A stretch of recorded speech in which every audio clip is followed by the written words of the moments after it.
विठ्ठल श्री ज्ञानदेव तुकाराम. ब्रह्मानंदं परमसुखदं केवलं ज्ञानमूर्तिं द्वन्द्वातीतं गगनसदृशं तत्त्वमस्यादिलक्ष्यम् एकं नित्यं विमलमचलं सर्वदि साक्षिभूतं भावातीतं त्रिगुणरहितं सद्गुरुं तन्नमामि. विनायकं गुरुर्नौमि साखरे नाम विश्रुतम् येषां चरणसान्निध्यात् जीवा मुक्ता भवन्ति. साखरे वंशविख्यातं ज्ञानदानपरायणं विनायकं गुरुं वन्दे भवबन्धविमुक्तये. साचा नियमवाद मितल्या आणि रसाद शब्द जैसे कल्लोळ अमृताचे. ग्रंथराज श्री ज्ञानेश्वरी अध्याय 13वा, ओवी क्रमांक 270. या ओवीच्या द्वारे संत समरा श्री ज्ञानेश्वर महाराज ज्ञानी पुरुषाचं लक्षण सांगत असताना ज्ञानी महात्मा बोलतो कसा त्याच्या वाणीचं अनन्य साधारण असं महत्व व लक्षण प्रतिपादन करतात.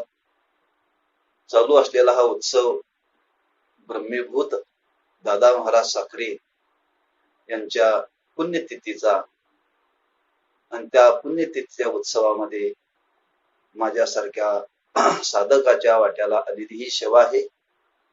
यथाशक्ती यथामती ती करायची आहे, त्यांच्या चरणी समर्पित करायची आहे. एका महापुरुषाचं पुण्यस्मरण आहे. आपल्या भारत भूमीमध्ये, महाराष्ट्र भूमीमध्ये अनेक ज्ञानाची भक्तीची परंपरा चालवणारी घराणे होऊन गेली. त्याच्यामध्ये वारकरी संप्रदायाचा विचार जर केला तर वारकरी संप्रदायामध्ये अनेक घराण्यांचं महत्व प्रतिपादन केलेलं आहे.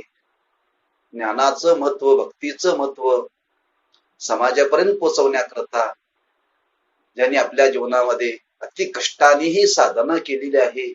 अविरत परंपरेनं ही साधना चालू ठेवलेली आहे आणि समाजापर्यंत पोहोचवण्याचं महान कार्य ज्यांनी ज्यांनी केलं. त्याच्यामध्ये आपल्या या महाराष्ट्रामध्ये वारकरी संप्रदायामध्ये श्री गुरु साखरे महाराज यांचंही घराणं आहे. त्यालाच विशेष रूपाने वर्णन करताना साखरे संप्रदाय या रूपाने वर्णन केलं जातं. या घराण्याने आज महाराष्ट्राला, आपल्या वारकरी संप्रदायाला दिलेले फार मोठं योगदान आहे. त्यांनी केलेलं महान कार्य आहे. त्या घराण्यामध्ये अनेक महापुरुष होऊन गेले. त्यात ब्रह्मीभूत दादा महाराज हा एक महात्मा होऊन गेला. त्यांनी आपल्या अवतारामध्ये, आपल्या जीवनामध्ये केलेलं परोपकाराचं कार्य आहे. कारण शास्त्र शुद्ध ज्ञान समाजापर्यंत पोचवायचं आहे आणि ते पोचवत असताना निरपेक्ष बुद्धीनं ते कार्य करायचं आहे. जे ज्ञान समाजाला मिळाल्यानंतर ज्या ज्ञानाच्या द्वारे समाजाचं परिवर्तन घडेल, कारण ज्ञानामध्ये फार मोठी प्रक्रिया आहे की समाज परिवर्तनाची फार मोठी शक्ती या ज्ञानामध्ये आहे. आणि असं ज्ञान आज समाजाला प्राप्त झालं पाहिजे. आज जगामध्ये ज्ञान सांगणारी बरीच मंडळी आहेत, विद्वान मंडळी आहेत, पण आचाराची शुद्धता, उच्चाराची शुद्धता आणि भावनेची शुद्धता असा त्रिवेणी संगम ज्यांच्या जीवनामध्ये झाला, अशी थोर मंडळी मात्र बोटावर मोजण्यासारखी आहेत. आणि असं जीवन जर या महाराष्ट्रामध्ये जर कोणाचं होऊन गेलेलं असेल तर दादा महाराज साखरे यांचं जीवन आज उल्लेखनीय स्वरूपाचं आहे. कारण त्यांच्या जीवनाचं अवलोकन करावं तेवढं थोडं आहे. त्यांनी आपल्या जीवनामध्ये फार मोठी तपश्चर्या, फार मोठी साधना केली. थोर पुरुषाच्या सद्गुरूंच्या सानिध्यामध्ये राहून हे ज्ञान ग्रहण केलं आणि ते ज्ञान ग्रहण करून ज्या ज्ञानाचा अनुभव आपल्या जीवनामध्ये आला तेच ज्ञान जगापर्यंत पोहोचवण्याचं त्यांनी अतिशय महान कार्य केलेलं आहे. ते ज्ञान सांगत असताना अगदी तुकोबरांच्या भाषेमध्ये जर बोलायचं ठरलं तर तुका म्हणेचा कोणी सांगे मज अनुभव आहे अंगे. अनुभवातून ज्ञान जगाच्या समोर मांडणं हे फार कठीण आहे. नंतर तुकोबरांनी वर्णन केले अनुभवा वाचून बडबडते. अनुभव वाचून केवळ जगाला ज्ञान सांगणं ते शब्दज्ञान आहे, पण जे ज्ञान जगाला सांगायचं ते ज्ञान त्या ज्ञानाचा अनुभव स्वतः प्राप्त झाला पाहिजे आणि तो प्राप्त होऊन जगाच्या समोर मांडला पाहिजे. अशी सांगणारी मंडळी आज विरळी आहेत. त्यात ज्यांचं वर्णन करावं असं दादा महाराजांचं जीवन आहे, त्यांनी अद्वैत ज्ञान शुद्ध ज्ञान समाजापर्यंत पोचवलं. कारण आज शास्त्राची दृष्टी प्राप्त झाली पाहिजे आणि शास्त्राची दृष्टी जर जीवनामध्ये प्राप्त होईल तर जीवनातला भ्रम निराश होईल. आज बरेच लोक ज्ञान संपादन करण्याचा प्रयत्न करतात, पण ते संपादन करत असताना शास्त्रदृष्टी नसल्यामुळं भ्रम निवृत्त होण्याच्या ऐवजी भ्रम वाढण्याची दाट शक्यता आहे. एवढंच नव्हे तर ते शास्त्रशुद्ध ज्ञान जगाच्या समोर देत असताना ते ज्ञान देण्याच्या माग परंपराही त्या मानाची शुद्ध पाहिजे. म्हणून परंपरेनं आलेलं ज्ञान म्हणजे काय, हे हृदयीचे ते हृदयी घातले. आज ज्या घराण्याचा विचार केला तर 350 वर्षे ज्या घराण्यामध्ये ही ज्ञानाची परंपरा अखंड चालत आलेली आहे, किंबहुना या घराण्यामध्ये ज्ञानेश्वरीची उपासना अविरत केली जाते.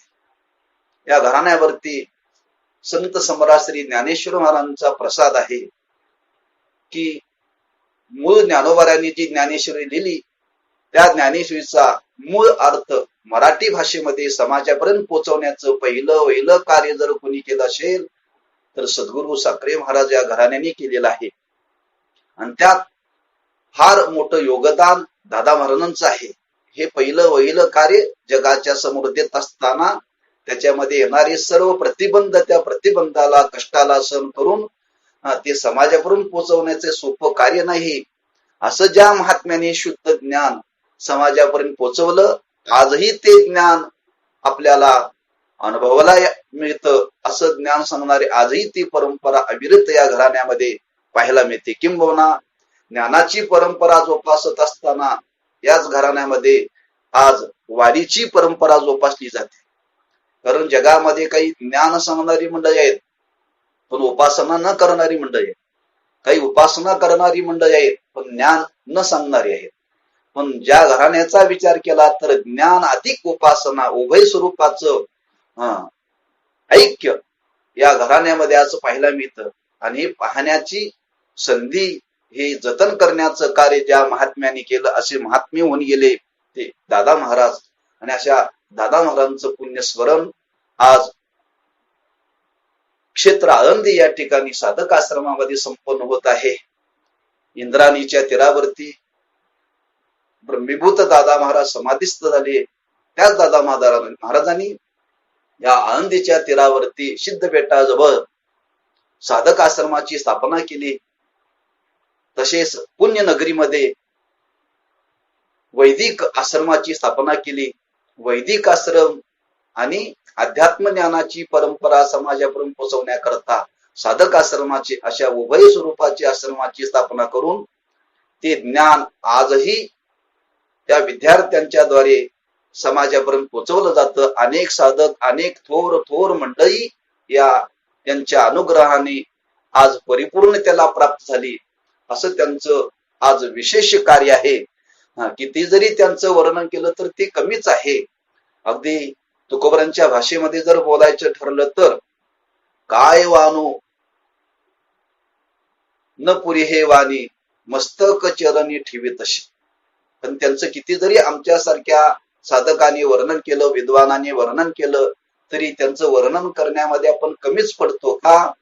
ज्यांनी स्वतःच जीवन आज ह्या कार्याकरता समर्पित केलं, निरपेक्ष बुद्धीनं कार्य केलं, उपकार म्हणून कार्य केलं आणि हे करत असताना अशा महात्म्यांचं आज जरी आपण स्मरण केलं तरी आपल्या जीवनाला पवित्रता शुद्धता प्राप्त होईल असं सामर्थ्य ज्यांच्या जीवनामध्ये आहे. ज्ञानोबराय वर्णन करतात, खरंच वानावे ऐकावे तेची सदा, अशाच महापुरुषाचं वर्णन करावं, अशाच महापुरुषाच्या गुणाचं श्रवण करावं. किंबहुना ज्ञानोबराय त्याच्या पुढे जाऊन वर्णन करतात, मुक्ता ते निर्धारिता लाभे आपलीच मुक्तता.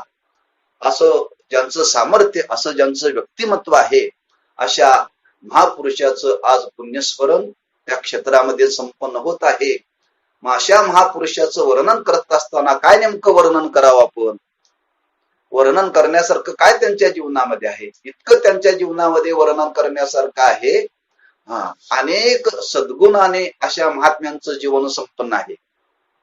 अशा महात्म्यांचा आचार जरी समाजाच्या समोर जरी आज आपण ठेवला तरी तो आचार आज समाजाला उपकारक आहे.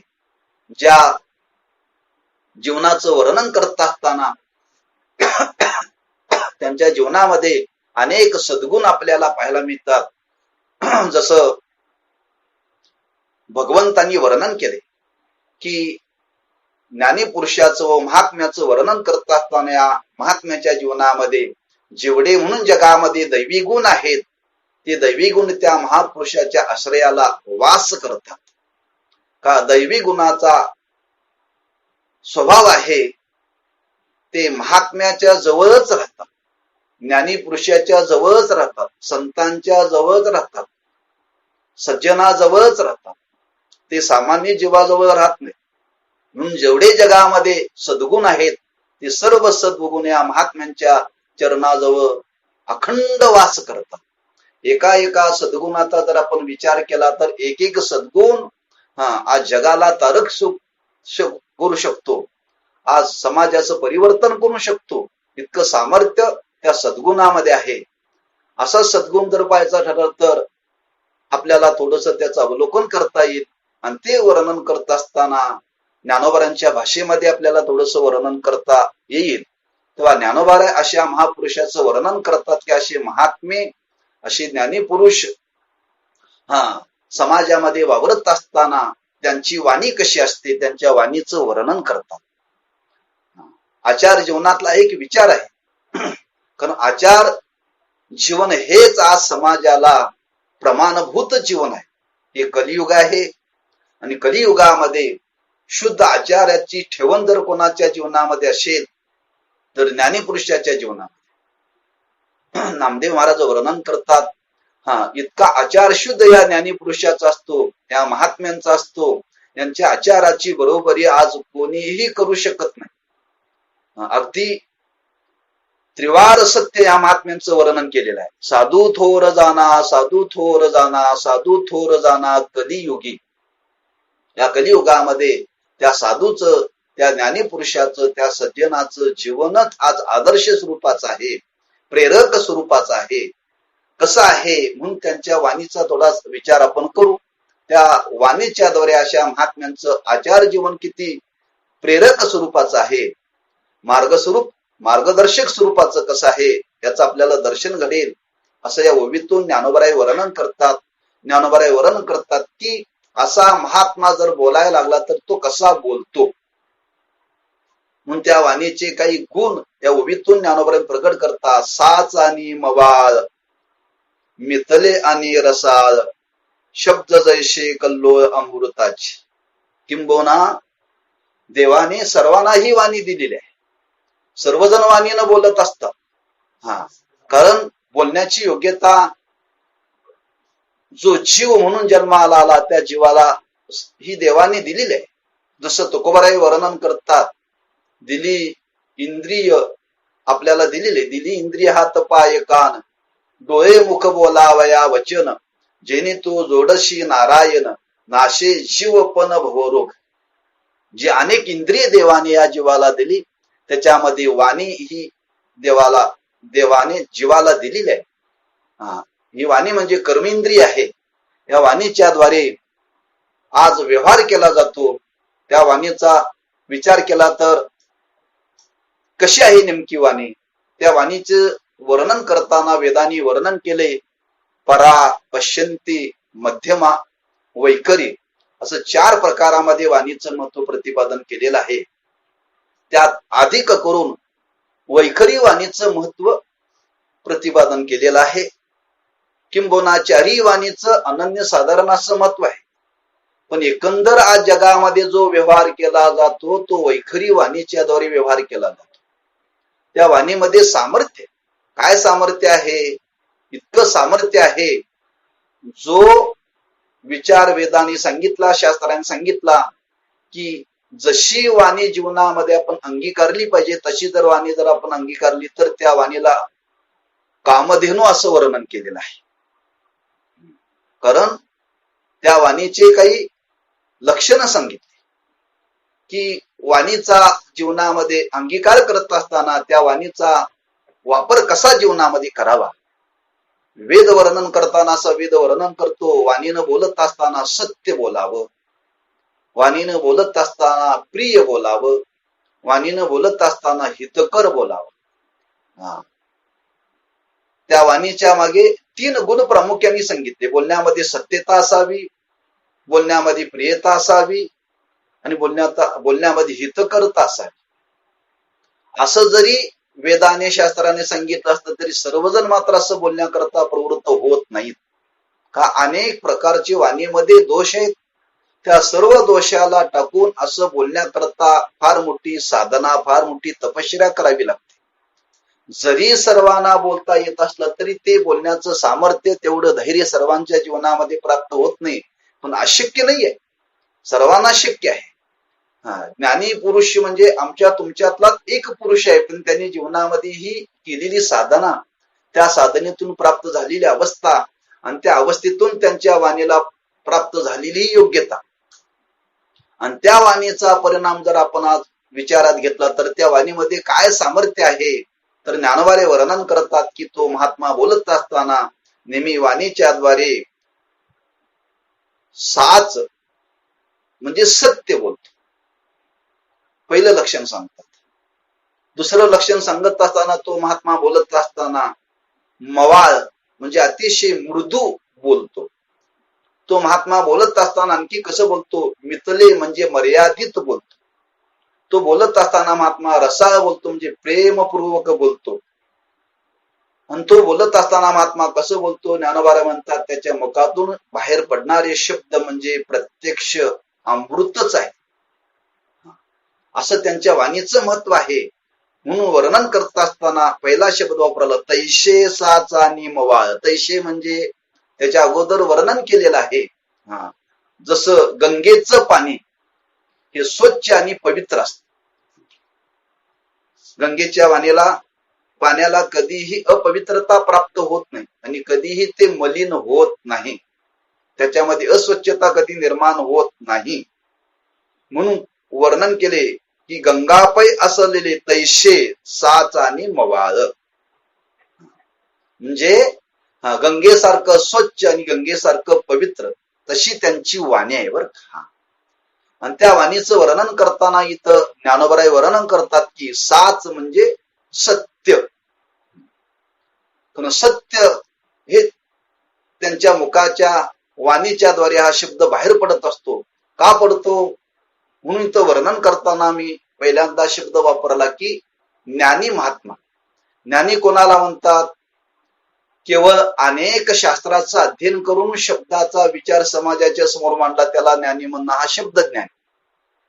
पण इथं ज्ञानी शब्दाचा अर्थ आहे की ज्या ज्ञानाचा ज्यांना साक्षात्कार झाला असं ज्ञान कोणतं, त्या ज्ञानाचं स्वरूप काय, हा जर विचार जर मनामध्ये घेतला तर त्या ज्ञानाचं स्वरूप आहे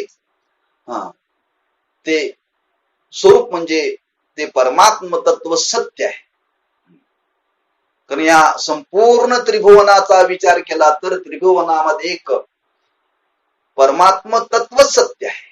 शास्त्राने वर्णन केलेलं आहे ब्रह्म सत्यम जगन मिथ्या जीवो ब्रह्मैव नापराहा. एक ब्रह्मसत्य, ब्रह्म नाम परमात्मा, एक परमात्म तत्वच या त्रिभुवनामध्ये सत्य आहे.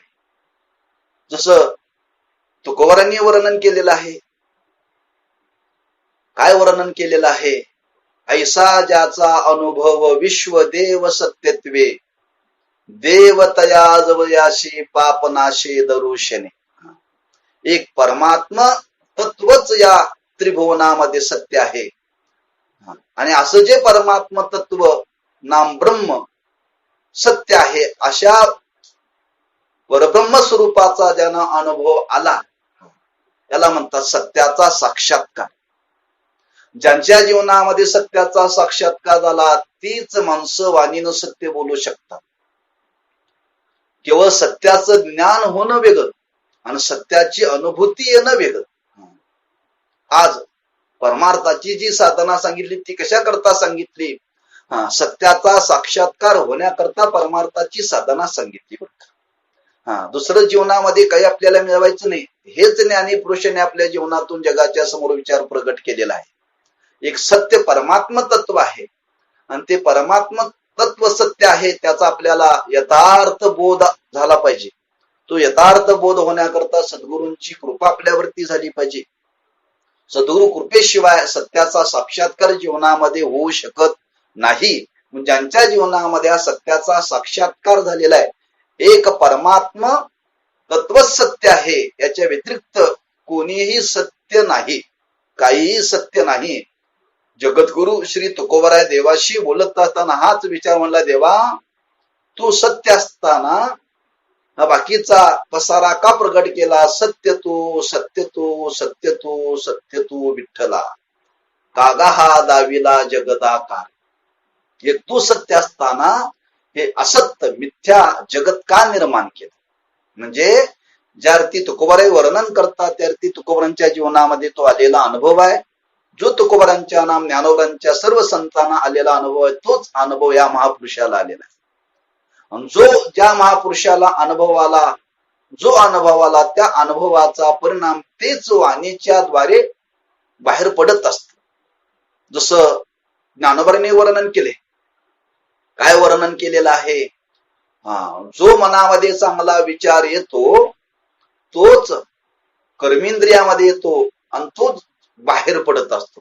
आवडे ते वृत्ती किरीटी, आधी मनोनीची उटी, मग ते वाचा दिटी कराशी ये, मनेशी नाही ते वाचेशी उमटेल काही. जर त्याचा अनुभवच जर आपल्याला अंतःकरणामध्ये जर आलेला नसेल तर तो शब्द वाणीच्या द्वारे बाहेर पडणं शक्यच नाही.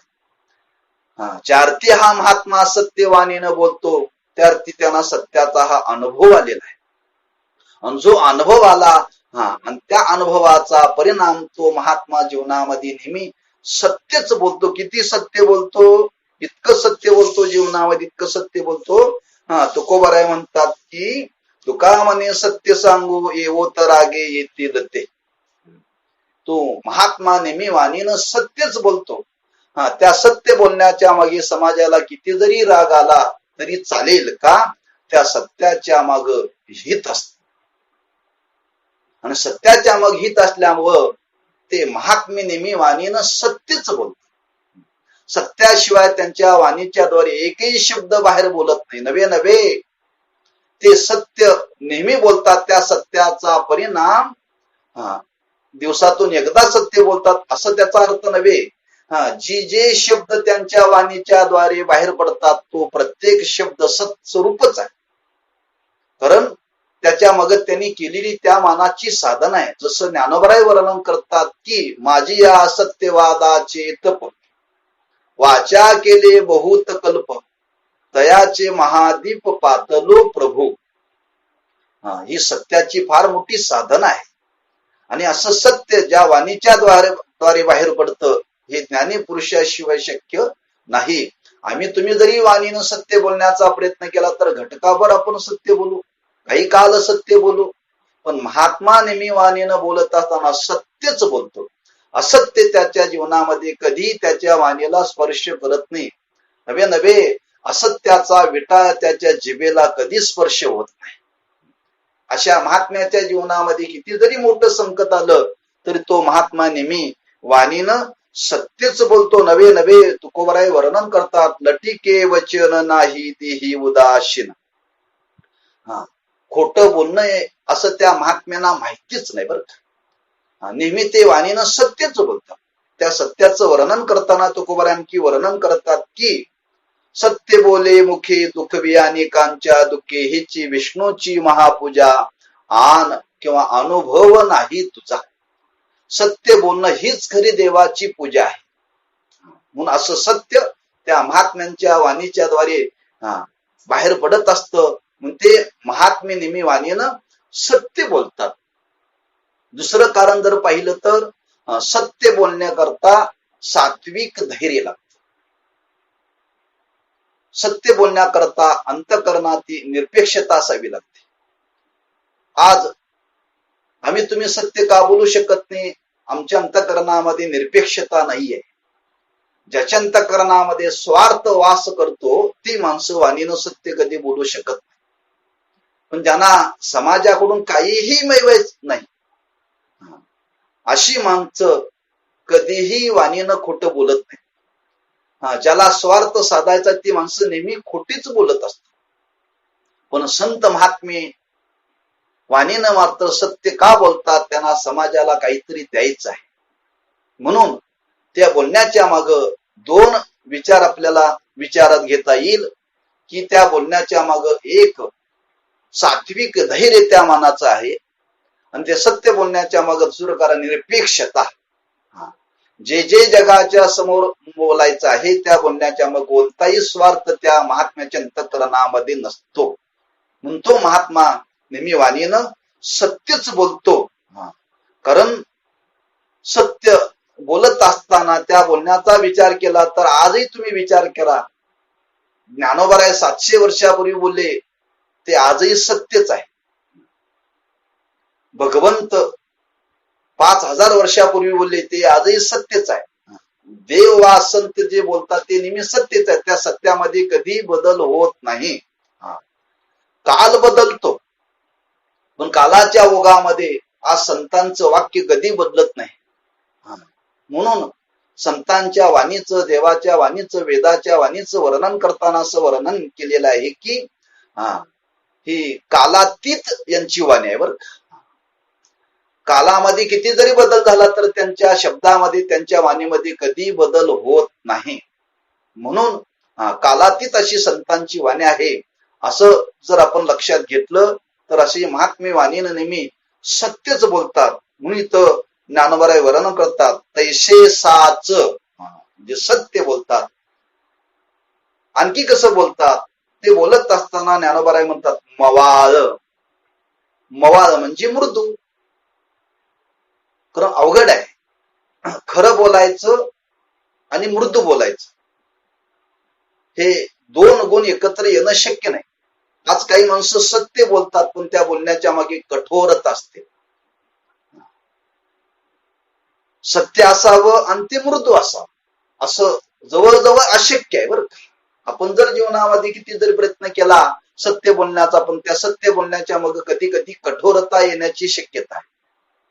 पण हे महात्मे मात्र बोलत असताना त्या सत्याच्या माग मात्र दुसरा शब्द सांगितला, मृदूपणा आहे. सत्यच बोलतात पण त्या सत्याबरोबर त्यांची वाणी कशी अतिशय मृदू आहे. अतिशय मृदू म्हणजे किती मृदू आहे? त्या मृदूपणाचं वर्णन करताना तुकोबराय वर्णन करतात, मृदू सभाय नवनीत तैसे सज्जनाचे चित्त, तोची साधू ओळखावा देव तेथेची जाणावा.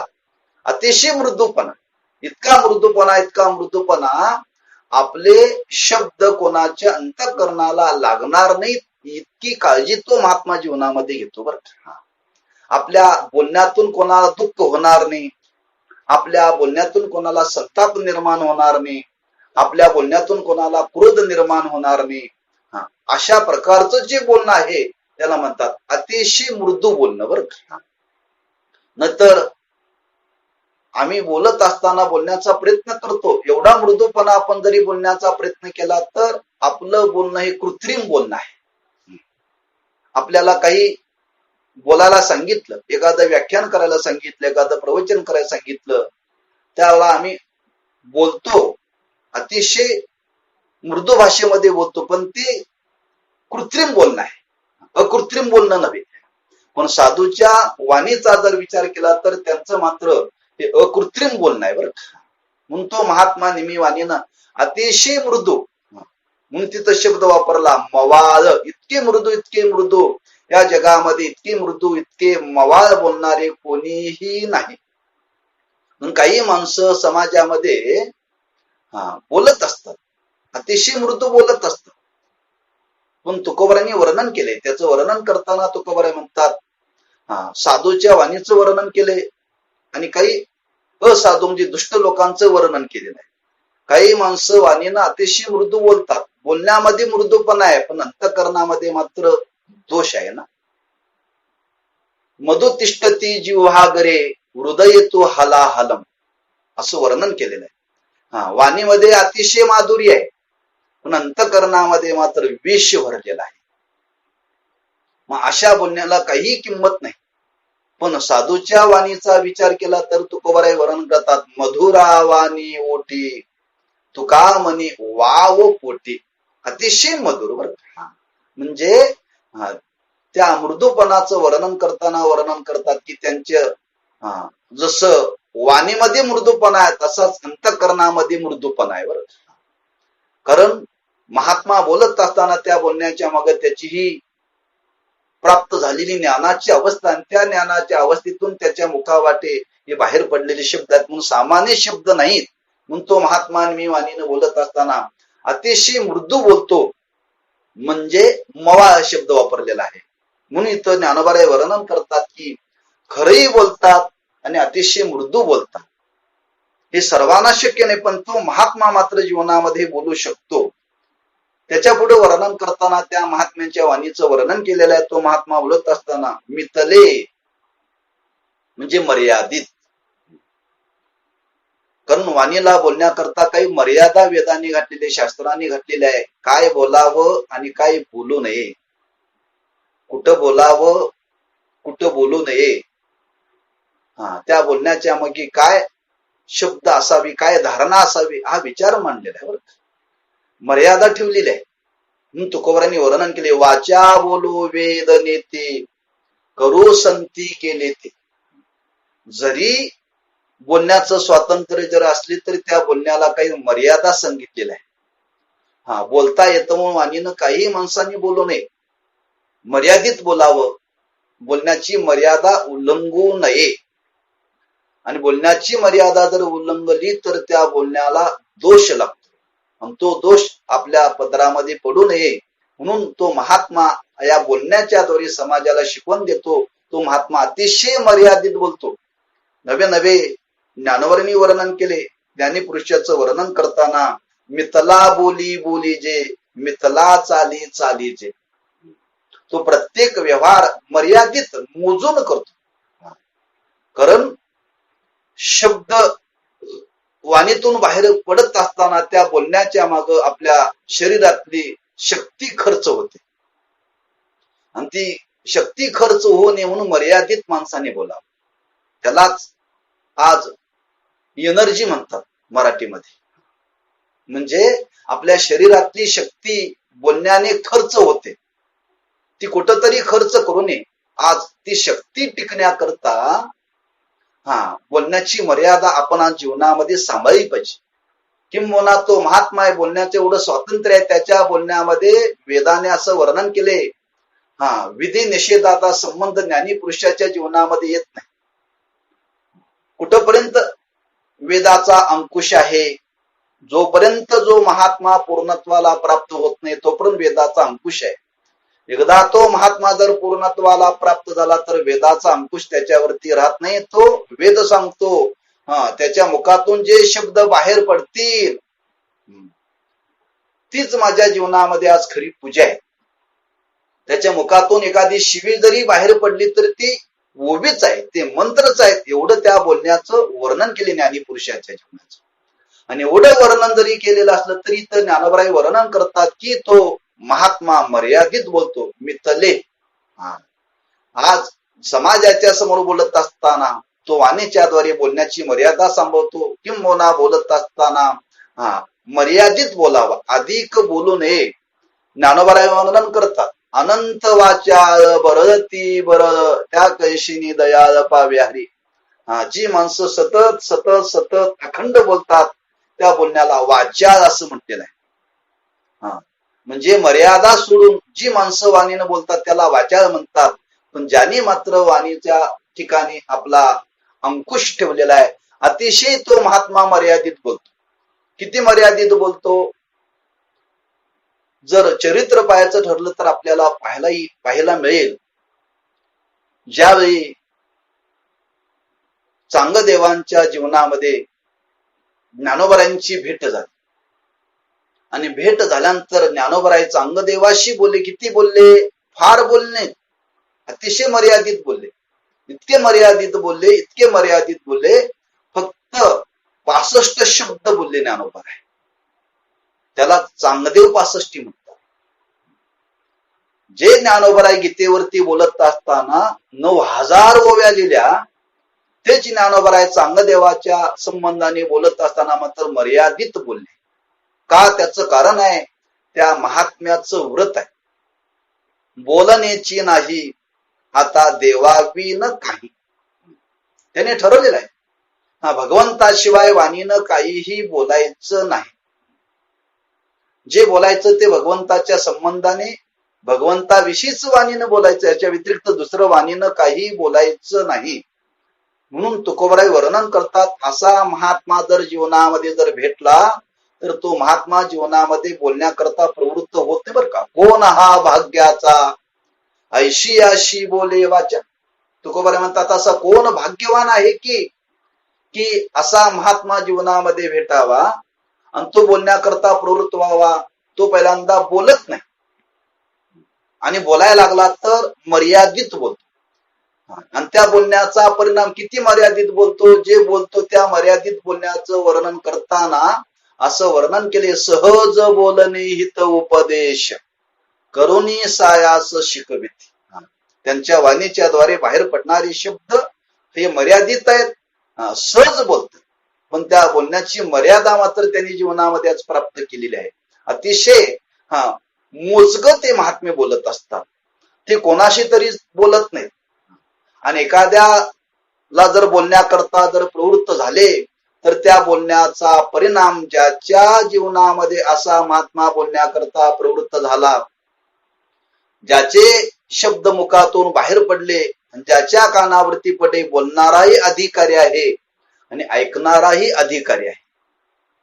आणि त्या शब्दाचा जर संबंध कानाशी जर आला तर त्या बोलण्याचा काय परिणाम होतो ज्ञानोबराय वर्णन करतात. काना वचनाची भेटी सरिसाची पै किरीटी वस्तू होनी उठी कवन एकजू. किंवा तुकोबराय वर्णन करतात, असा महात्म्याचा शब्द माझ्या कानावरती पडला, तुका म्हणे काने ऐकिली मात तोची झाला घात जीवपण. म्हणजे अशा बोलण्याचं सामर्थ्य काय आहे तुकोबरायांनी वर्णन केले, ज्ञानोबरायांनी वर्णन, किंबहुना सर्व संतांनी वर्णन केलेलं आहे. म्हणजे तो महात्मा बोलत असताना काहीतरी वाणीनं बोलत नाही, ते बोलत असता मर्यादित बोलतो, अतिशय मितल. म्हणून इथं ज्ञानोबराय वर्णन करतात, मितले. प्रत्येक शब्द बोलण्याच्या मग मर्यादा सांभाळून तो बोलतो एक. आणि मितल म्हणजे मोजकं बोलतो, अधिक आपली वाणी खर्च करत नाही. तो आपल्या महिमेमध्ये असतो. त्यांचं वर्णन करताना स्वतः भगवंतांनी वर्णन केले. तो महात्मा आपल्या महिमेमध्ये असतो. अध्यात्म 15व्या अध्यायामध्ये वर्णन करताना वर्णन केलेलं आहे. अध्यात्म ज्ञानामध्ये तो सतत रममान असतो. निर्माण मोहाजित संग दोष अध्यात्म नित्या विनिवृत्त कामा द्वंद्वैर्मुक्ता सुख दुःख संज्ञेर गच्छन्ते मूढा पदमवयंत. अध्यात्म ज्ञानात तो सतत रममान असतो. म्हणून तो महात्मा वाणीने अधिक बोलत नाही. म्हणून इथं वर्णन केलेलं आहे, मितले म्हणजे मोजकं बोलतो आणि मितले म्हणजे मर्यादित बोलतो.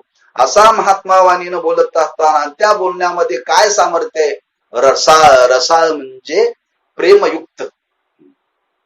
कारण सत्य असावं, ते मृदू असावं, मर्यादित असावं आणि ते बोलणं रसाळ असावं, प्रेमयुक्त असावं. कारण आज बरीच माणसं बोलतात पण त्या बोलण्यामध्ये रसाळपणा नसतो. काही माणसं रसाळ म्हणजे प्रेमाने बोलतात पण हे बाकीची गुण त्याच्या जीवनामध्ये असतील मात्र असं काही नाही बरं. पण तो महात्मा रसाळ म्हणजे इतका प्रेमयुक्त अंतःकरणाने बोलत असतो, इतका प्रेमयुक्त की त्या बोलण्याचं वर्णन करताना असं वर्णन केलेलं आहे. एक प्रसंग आपल्याला दादा महाराजांच्या जीवनातलाच पाहायला मिळेल. एकदा विद्वानांची सभा भरलेली होती. अनेक विद्वान एकत्र आले होते. त्या विद्वान सभेमध्ये अनेकांचे व्याख्यान होते. प्रत्येकांची व्याख्यान झाली. प्रत्येकाने आपला आपला विचार प्रगट केला. प्रगट करत असताना त्याच्यामध्ये दादा महाराजही बोलले. दादा महाराजांचं बोलणं झाल्यानंतर अनेक विद्वानांना आश्चर्य वाटलं की यांच्या वाणीमध्ये किती माधुर्य आहे, किती रसाळपणा आहे. काही विद्वानांना राहवलं नाही. काही मंडळी त्यांना विचारण्याकरता प्रवृत्त झाली. दादा महाराज, आपण मर्यादित बोलला, मोजकं बोलला, पण आपल्या बोलण्यामध्ये अतिशय गोडवा होता, अतिशय रसाळपणा होता, अतिशय माधुर्य आपल्या बोलण्यामध्ये होते. एक विद्वान म्हणल्यावर त्यांचं आडनावच साखरे महाराज आहे, ते गोड बोलणारच. नाही नाही असं नाही, कारण गोड बोलणारी जगामध्ये बरीच मंडळी आहेत. केवळ गोड पदार्थ खाऊन माणसाचं बोलणं गोड येत नाही म्हणजे काय नाही, यांच्या बोलण्यामध्ये काहीतरी विशेषता आहे. म्हणून त्यांना विचारत असताना अतिशय जिज्ञासू बुद्धीने त्या विद्वानाने विचारण्याकरता प्रवृत्ती त्यांची झाली. म्हणजे खरंच दादा महाराज, तुम्ही अतिशय मोजकं बोलला, मर्यादित बोलला, पण तुमच्या बोलण्यामध्ये एवढा रसाळपणा आला, याच्याकरता तुम्ही काय केलं? म्हणजे काय नाही केलं, म्हणजे एकच केलं, मी माझं स्वतःच जीवन सद्गुरूंच्या चरणी समर्पित केलं. आणि त्या समर्पित भावनेचा हा परिणाम आहे. तात्पर्य असं सामर्थ्य त्यांच्या वाणीमध्ये प्राप्त होतं, म्हणून इथं रसाळ शब्द वापरलेला आहे. म्हणजे अतिशय प्रेमयुक्त हे महात्मे वाणीनं बोलत असतात. इतकी प्रेमयुक्त ही माणसं वाणीनं बोलत असतात की देवाला वाटतं यांचं बोलणं आपण ऐकत राहू. इतका त्यांच्या बोलण्यामध्ये गोडवा असतो, इतका त्यांच्या बोलण्यामध्ये प्रेमाचा ओलावा असतो. एक रामायणातला प्रसंग आहे. एकदा प्रभू रामचंद्र आणि लक्ष्मण निघाले होते आणि जात असताना एक व्याख्यान चालू होतं आणि ते शब्द ऐकण्याकरता प्रभू रामचंद्र आणि लक्ष्मण थांबले. थांबल्यानंतर प्रभू रामचंद्र लक्ष्मणाला म्हटले, हे शब्द ऐकले का? म्हणजे या शब्दामध्ये किती सामर्थ्य आहे. म्हणजे काय सामर्थ्य आहे? या वाणीमध्ये इतकं सामर्थ्य. हा शब्द जर शत्रूच्या कानावरती जर पडला तर शत्रूच्या हातातलं कधी शस्त्र गळून पडेल हे शत्रूला कळणार नाही. लक्ष्मणाने विचारलं, म्हणजे प्रभू हा कोण आहे बोलणारा? आणि हा बोलणारा हनुमंत आहे. म्हणजे हनुमंतराच्या वाणीचं वर्णन करताना वर्णन केले. म्हणजे इतका त्याच्या वाणीमध्ये आज रसाळपणा, इतकं त्याच्या वाणीमध्ये माधुर्य, इतकी त्याची वाणी निर्दोष होती. म्हणजे देवाला सुद्धा त्या महात्म्याची वाणी ऐकत राहावी असं वाटतं बरं. इतका गोडवा त्या महात्म्याच्या जीवनामध्ये प्राप्त होतो. म्हणून इथं ज्ञानोबराय वर्णन करतात रसाळ. रसाळ म्हणजे अतिशय प्रेमयुक्त. कारण रसाळपणा कधी जीवनामध्ये प्राप्त होतो? जसं आज व्यवहारातला दृष्टांत द्यायचा ठरला तर फळ परिपक्व झाल्यानंतर फळ रसाळ लागतं बरं. जोपर्यंत फळ परिपक्व झालेलं नाही तोपर्यंत त्या फळाला रसाळपणा प्राप्त होत नाही. म्हणजे ज्या महात्म्यांच्या वाणी रसाळपणा प्राप्त झाला म्हणजे परिपक्व, म्हणजे ज्यांचं जीवन परिपूर्ण झालेलं आहे, जे बोधाला प्राप्त झालेले आहेत. एखादा आंबा परिपक्व झाल्यानंतर जसा रसाळ लागतो तसं आज महात्म्यांचं जीवन म्हणजे परिपूर्ण जीवन आहे. आणि ज्यांचं जीवन परिपूर्ण आहे त्यांच्याच वाणीला रसाळपणा हा सहज प्राप्त होतो. त्याच्याकरता काही करावं लागत नाही. त्यांच्या जीवनातली ही फार मोठी साधना आहे. जर सत्याचा साक्षात्कार झाला की सर्व सामर्थ्य त्या महात्म्याच्या जीवनामध्ये सहज प्राप्त होतं. त्याच्याकरता त्याला स्वतंत्र काही करावं लागत नाही. म्हणून त्या महात्म्याची वाणी रसाळ नाम, अतिशय प्रेमयुक्त त्या महात्म्याची वाणी आहे. याच्या पुढे वर्णन करताना ज्ञानोबराय वर्णन करता शब्द जैसे कल्लोळ अमृताचे. त्यांच्या वाणीचं वर्णन करताना आणखी ज्ञानोबांना वाटलं काय त्यांच्या वाणीचं वर्णन करावं. ज्ञानोबा म्हणतात त्यांच्या मुखातून बाहेर पडणारे शब्द म्हणजे साक्षात अमृत आहे. अमृत स्वरूप नव्हे, साक्षात अमृत त्यांच्या वाणीच्या द्वारे आज हे बाहेर पडत आहे. बरं, अमृत या शब्दाचा अर्थ काय? अमृत. आपण व्यवहारामध्ये त्याचा विचार करतो मूर्त, अधिक मूर्त. जे मरण येऊ देत नाही त्याला म्हणतात अमृत. मरणाऱ्याला तारण्याचं सामर्थ्य ज्याच्यामध्ये आहे त्याला म्हणतात अमृत. मग असं अमृत स्वर्गामध्ये ते अमृत नव्हे. ते जरी अमृत असलं तरी ते सुद्धा तारक नव्हे. ज्ञानोबांनी वर्णन केले, देवाधिकांनी ते अमृत सेवन केलं. त्यांचं वर्णन करताना वर्णन केले, स्वर्गीचे अमर इच्छिताती देवा मृत्यू लोकी व्हावा जन्मा, मृत्यू भेने प्याले अमृत, असं वर्णन केले ज्ञानोबा. मृत्यूच्या भयाने त्याने अमृत सेवन केलं. हे अमृत म्हणजे मरण न टाळणार नव्हे, दीर्घ आयुष्य प्राप्त होतं या अमृताने. पण हा अमृत शब्द या अर्थाने इथं ज्ञानोबाने वापरलेला नाही. अमृत या शब्दाचा अर्थ की आपलं जे आत्मस्वरूप आहे ते अमर आहे. त्यालाच परब्रह्म म्हटलेलं आहे. आणि जे आपलं स्वरूप अमर आहे त्या अमर स्वरूपालाच अमृत म्हटलेलं आहे. बरं का, ज्यांच्या वाणीमध्ये असं सामर्थ्य आहे, ज्यांच्या मुखावाटे बाहेर पडणारे शब्द आम्हा तुम्हाला करण्याकरता, अमृताचं माधुरी करण्याकरता शब्द वापरला, पण त्यांच्या मुखातून शब्द बाहेर पडणारे म्हणजे ज्ञानामृत. आणि ज्ञानामृत हे तारक स्वरूपाचं आहे. जे कोणी हे ज्ञानामृत सेवन करेल त्याच्या जीवनामध्ये त्याला अमरत्व प्राप्त होतं. जसं ज्ञानोबांनी हरिपाठामध्ये वर्णन केले, ज्ञानामृत गोडी नामामृत गोडी वैष्णवाला दली योगी या साधली जीवन का. काय ठिकाणी नामामृत वर्णन केले, काय ठिकाणी ज्ञानामृत वर्णन केले. इथं वर्णन करताना ज्ञानोबा वर्णन करतात, अमृत म्हणजे आपलं जे स्वरूप, त्या स्वरूपाच्या संबंधाने ओघवतीनं जे ज्ञान बाहेर पडणं त्याला म्हणतात अमृत. शब्द जैसे कल्लोळ अमृताचे. म्हणून तुकोबराय वर्णन करतात, तुका म्हणे सुख पराविया सुखे अमृत हे मुखे स्रव तसे. त्या महात्म्यांचं वर्णन करताना तुकोबराय म्हणतात, आली मुखा वाटे अमृत वचने उत्तीर्णता येणे नहे जन्मे. त्यांच्या मुखावातून जे शब्द बाहेर पडले ते अमृत स्वरूप आहेत.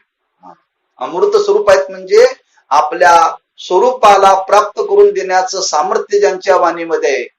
म्हणून थोडासा मगाशी आपण विचार केला, जे शब्द ज्यांच्या मुखातून बाहेर पडले त्यांना अमृतत्व या स्वरूपाला ते प्राप्त झाले. अमर आहा खरे की पहा खोटे हे, असं वर्णन ज्या महात्म्याने जीवनामध्ये केलेलं आहे.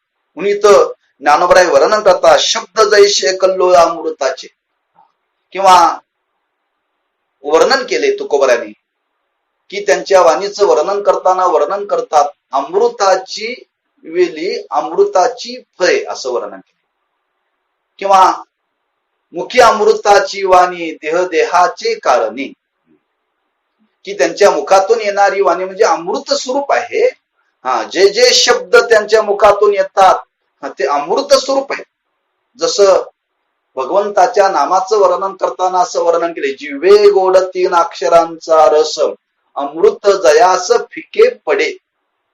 म्हणजे अमृत स्वरूप आहे. भगवंताच्या स्वरूपाचं वाणीनं यथार्थ वर्णन करणं याला म्हणतात अमृत.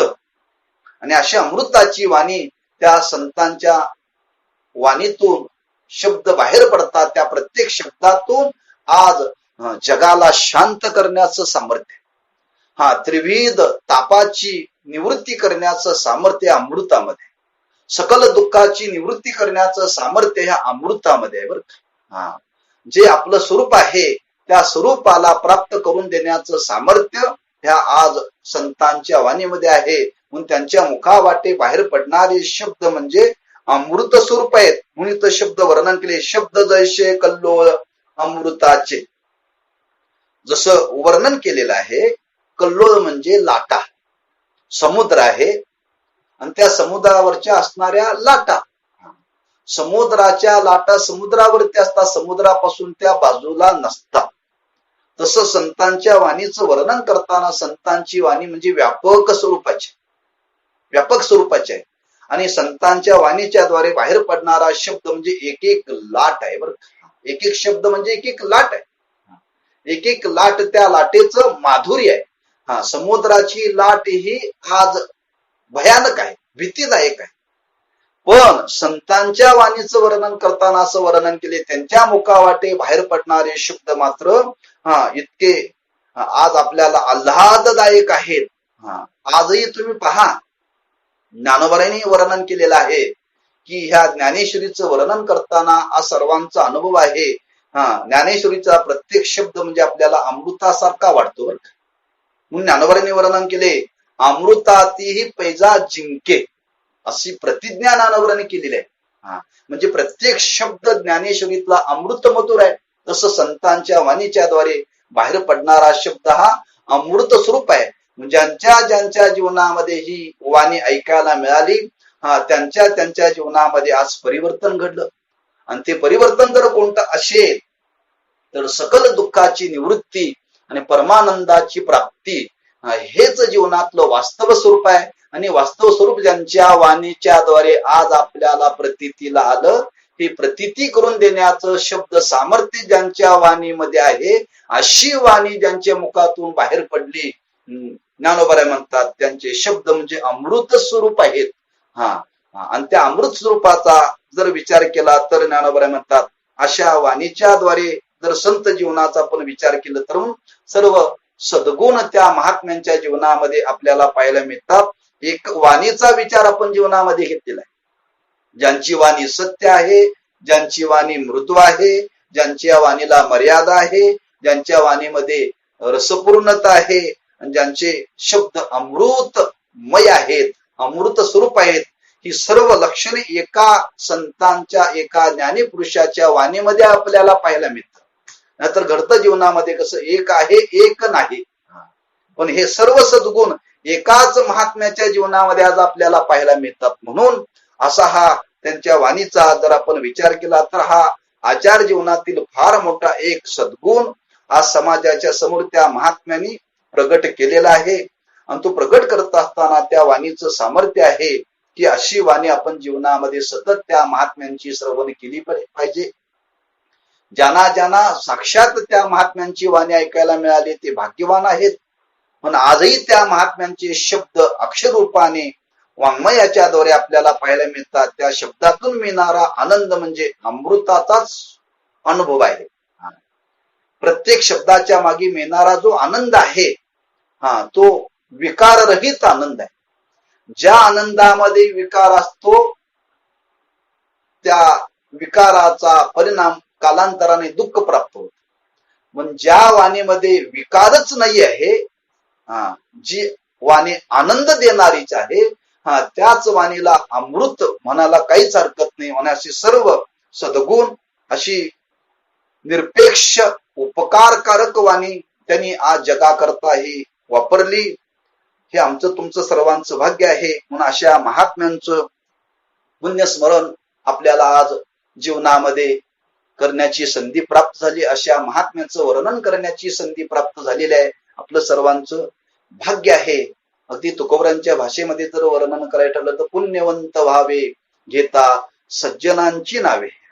अशा महात्म्यांचं वाणीन जर आपण वर्णन करण्याचा प्रयत्न केला, त्यांचं संपूर्ण अंगच जीवनच पवित्र आहे आणि त्या पवित्रतेचा परिणाम तुकोबराई वर्णन करतात. तयाच्या चिंतने तरतील दोषी जळतील राशी पातकांच्या. एवढं सामर्थ्य ज्यांच्या वाणीचा वर्णन करण्यामध्ये आहे. जो कोणी त्यांच्या वाणीचं वर्णन करेल, जो त्यांच्या नामाचं वर्णन करेल, जो कोणी त्यांच्या चरित्राचं वर्णन करेल, जो कोणी त्यांच्या कार्याचं वर्णन करेल, त्या वर्णन करण्याने आपल्या जीवनातले दोष जातील अशी त्यांची आज जीवनाची अवस्था आहे. आणि अशा महात्म्याचं वर्णन करण्याची संधी आज आपल्याला प्राप्त झाली. आपलं सौभाग्य आहे. ही वर्णन करण्याची संधी प्राप्त झाली त्याचं कारण आहे ज्या आश्रमाची स्थापना ब्रह्मीभूत दादा महाराजांनी केली, त्याच आश्रमाची आज परंपरा अखंड ज्ञानाची चालत आलेली आहे. त्याच आश्रमातला एक मी साधक विद्यार्थी सद्गुरू साखरे महाराजांच्या सानिध्यामध्ये येऊन त्यांचं शिष्यत्व पत्करून काही अंशाने ज्ञान ग्रहण करण्याची संधी प्राप्त झाली. आपला अधिकार नाही, पण त्यांची संगत आपल्याला जीवनामध्ये प्राप्त झाली, त्यांची सेवा घडली आणि त्या सेवेतून काय आपल्याला थोडस जे ज्ञान मोजकं आपल्या पदरामध्ये पडलं, तेच मोजके शब्द काही अंशाने आज प्रगट करण्याचा योग माझ्या वाट्याला प्राप्त झाला. जे बोलण्यामध्ये योग्य आहे, शास्त्रशुद्ध आहे, तेच या आज गुरु परंपरेनं साखरे महाराजांच्या परंपरेतून मला प्राप्त झालेलं आहे. ते त्यांचंच आहे. आणि बोलण्याच्या ओघामध्ये काही चुकीचा शब्द जर माझ्या वाणीच्या द्वारे जर बाहेर पडला असेल तर तो माझ्या वाणीचा दोष आहे. तो परत करण्याचा प्रयत्न करावा.